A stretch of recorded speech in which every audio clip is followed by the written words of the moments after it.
की इम्पोर्ट से मुतालिक वक्तन फ़वक्तन मुख्तलिफ स्कैंडल जन्म लेते रहते हैं। इसलिए हमारे ख्याल में LNG की कीमत ख़रीद को खुफिया रखने का सिलसिला फौरी तौर पर ख़त्म किया जाना चाहिए और मामलात को मुकम्मल शफाफ बनाना चाहिए। LNG के मौजूदा टर्मिनल्स में तोसी की इजाज़त देने से कानूनी मसाइल जन्म लेंगे, मुसाबकत मुतासर होगी और नई सरमायाकारी को भी धचका लगेगा। इसलिए नए टर्मिनल्स बनाए जाएं और नए LNG टर्मिनल्स बनाने के लिए मौजूदा कंपनियों के बजाय दीगर कंपनियों को तरगीबात दी जानी चाहिए। मौजूदा टर्मिनल्स में तोसी से मोनोपली कायम होगी, जिससे नई कंपनियां इस शोबा में कदम रखने से कतराएंगी। मुसाबकत ना होने से गैस मजीद महंगी होगी, जिससे सनत और ज़राअत की लागत भी बढ़ेगी।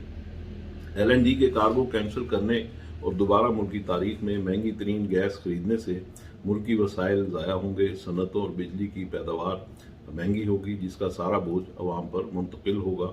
ऐसे फैसलों से गैस के शोबा का गर्दशी कर्जा भी बढ़ेगा, जो साल रवां के इख्तिताम तक 200 अरब रुपए तक पहुंच सकता है। अगर मिस मैनेजमेंट ना की जाती तो जो LNG $15 फी यूनिट खरीदी जा रही है वो $4 में भी खरीदी जा सकती थी। बर वक्त दुरुस्त फैसले ना करने से मुल्की खजाने को निस्फ अरब डॉलर तक का नुकसान पहुंचने का एहतमाल है।